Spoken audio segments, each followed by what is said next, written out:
program Condor, where any opposition to the government of Chile, Argentina, Uruguay, Paraguay, or Bolivia would simply disappear.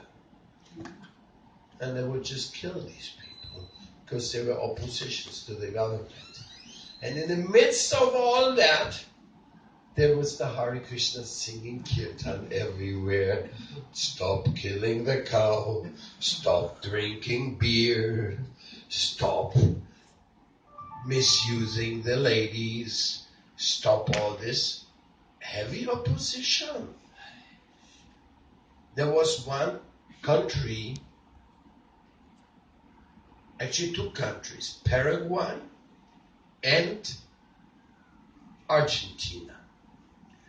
The military dictatorship made a contract with the Christian church, with the Catholic church. They said, you keep supporting our ruling, and we will keep all religious people out here who are not Catholics.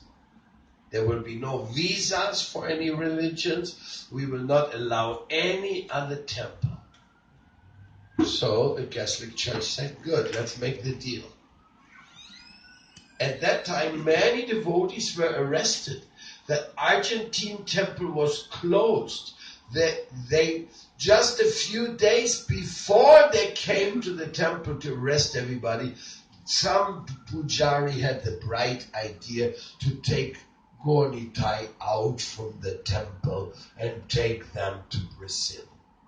I was temple president in Sao Paulo, Brazil at those times, and here Gornitai came. I said, what's that?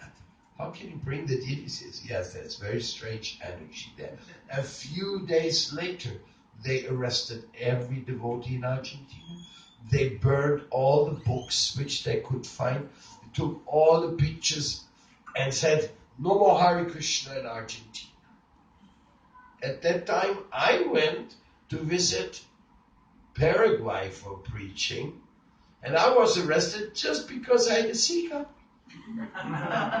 They didn't see anything else. Oh, no, the guy is a straight. This is one of those Hare Krishnas. I was arrested and thrown in jail for 3 days. Fortunately, the German government got me out. Something good to be born in Germany. Because in that jail there were some Taiwanese for 20 years already, and nobody came to get them out, you know.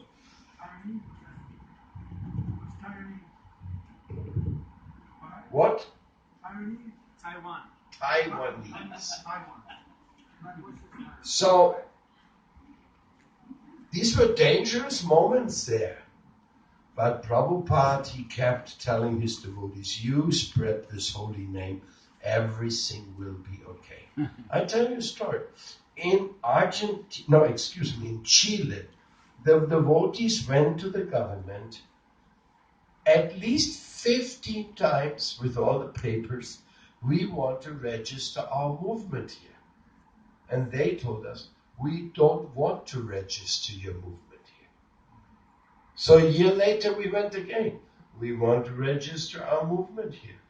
And again they said, we don't want to register your movement there. But while they were rejecting us, we were singing every day on the street, Harinam Sankirtan, and we were opening temples all over. So in a sense, they prohibited us, but they couldn't stop us.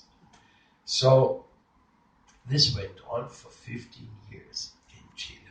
We were kind of hopeless, because if you don't have a registration, and you cannot register the temple officially in Krishna's name, it keeps you kind of low-key, underground, not very serious movement. Then one of the lawyers of the government, they said, we asked in Europe, in the European Parliament, what about registering Hare Krishna? The European Parliament gave the answer, this is a dangerous sect. So we don't want to register a dangerous sect. So this is how deep the Christianity worked against Krishna in the West. If you don't realize that, you'll be surprised what has happened all these levels. But then we complained to the Chilean government. We said, why you reject us on base of something some stupid Europeans say? This is a movement which comes from India. Doesn't come from Europe. They don't know anything. You want to investigate and investigate in India. So after we wrote this letter to the Senate of Chile, 2 years later we got a letter from the Senate. We apologize. We have not taken in consideration your good work you're doing here in Chile on the basis of your tradition. We apologize, and now we give you full status, clearance, and registration. And today